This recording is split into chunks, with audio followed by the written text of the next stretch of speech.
কিভাবে ইরান যুক্তরাষ্ট্রের শক্তিশালী বোমারু বিমান যেমন B-52 এবং B-2 স্টিল বোম্বার মোকাবেলা করার জন্য তাদের ক্ষেপণাস্ত্র কৌশল উন্নত করছে।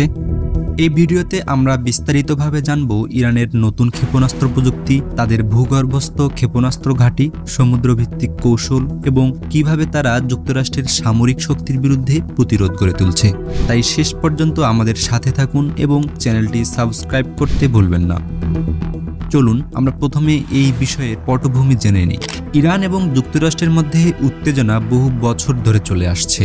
এই উত্তেজনার শুরু হয়েছিল ইরানি ইসলামী বিপ্লবের পর থেকে, তবে সম্প্রতি এই উত্তেজনা আরও তীব্র হয়েছে, বিশেষ করে 2015 সালে পারমাণবিক চুক্তি থেকে যুক্তরাষ্ট্রের বেরিয়ে যাওয়ার পর। ইরান দাবি করে যে তাদের পারমাণবিক কর্মসূচি শান্তিপূর্ণ এবং শুধুমাত্র বিদ্যুৎ উৎপাদনের জন্য, কিন্তু যুক্তরাষ্ট্র এবং তাদের মিত্র, বিশেষ করে ইসরায়েল, এটিকে একটি বড় হুমকি হিসাবে দেখে। এই উত্তেজনার মধ্যে ইরান তাদের সামরিক সক্ষমতা বাড়ানোর দিকে মনোযোগ দিয়েছে। তাদের ক্ষেপণাস্ত্র কর্মসূচি এখন বিশ্বের অন্যতম উন্নত প্রযুক্তির মধ্যে গণ্য করা হয়। ইরানের কাছে এখন হাজার হাজার ব্যালিস্টিক ক্ষেপণাস্ত্র, ক্রুজ ক্ষেপণাস্ত্র এবং কামিকাজি ড্রোন রয়েছে। এই অস্ত্রগুলোর রেঞ্জ 2000 থেকে 4000 কিলোমিটার পর্যন্ত, যা মধ্যপ্রাচ্যে যুক্তরাষ্ট্রের সামরিক ঘাঁটি, ইসরায়েল এমনকি ইউরোপের কিছু অংশকেও টার্গেট করতে সক্ষম। ইরানের ইসলামিক রেভলিউশনারি গার্ড কর্পস, সংক্ষেপে IRGC, তাদের ক্ষেপণাস্ত্র কর্মসূচির নেতৃত্ব দিচ্ছে। তাদের কাছে এখন বেশ কয়েকটি উন্নত ক্ষেপণাস্ত্র এবং ড্রোন রয়েছে। আসুন কিছু উল্লেখযোগ্য অস্ত্রের দিকে নজর দেই। ফাত্তাহ-1 এটি একটি হাইপারসনিক ক্ষেপণাস্ত্র যা 2023 সালে প্রথম উন্মোচন করা হয়। এর গতি ম্যাক 5-এর বেশি এবং এটি রাডার সিস্টেম, বিমান প্রতিরক্ষা ব্যবস্থা এড়িয়ে টার্গেটে আঘাত করতে সক্ষম।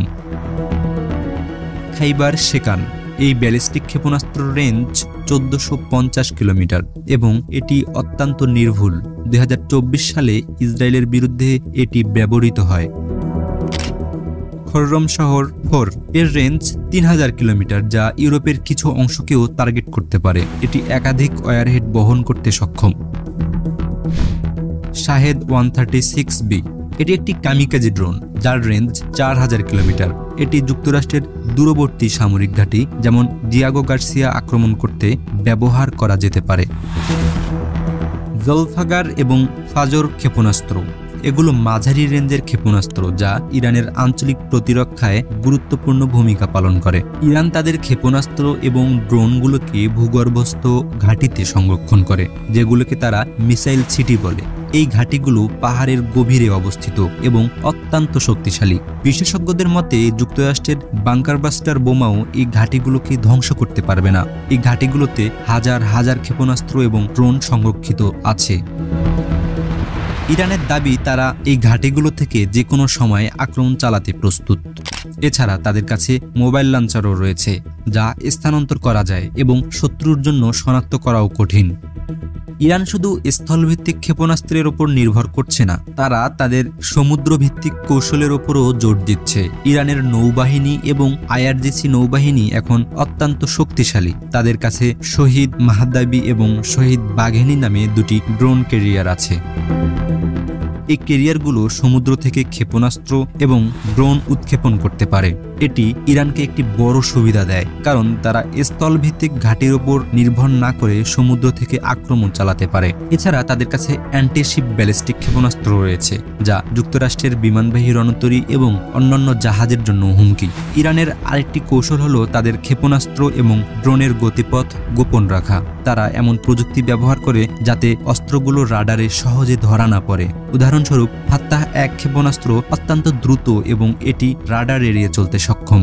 এটি যুক্তরাষ্ট্রের প্যাট্রিয়ট এবং থার্ড প্রতিরক্ষা ব্যবস্থার জন্য একটি বড় চ্যালেঞ্জ। এখন প্রশ্ন হলো ইরান কিভাবে যুক্তরাষ্ট্রের B-2 স্টিল বোম্বার এবং B-52 এর মতো শক্তিশালী বোমারু বিমানের বিরুদ্ধে লড়বে। যুক্তরাষ্ট্র সম্প্রতি তাদের B-2 স্টিল বোম্বারগুলো ভারত মহাসাগরের ডিয়াগো গার্সিয়া দ্বীপে মোতায়েন করেছে, যা ইরানের জন্য একটি স্পষ্ট হুমকি।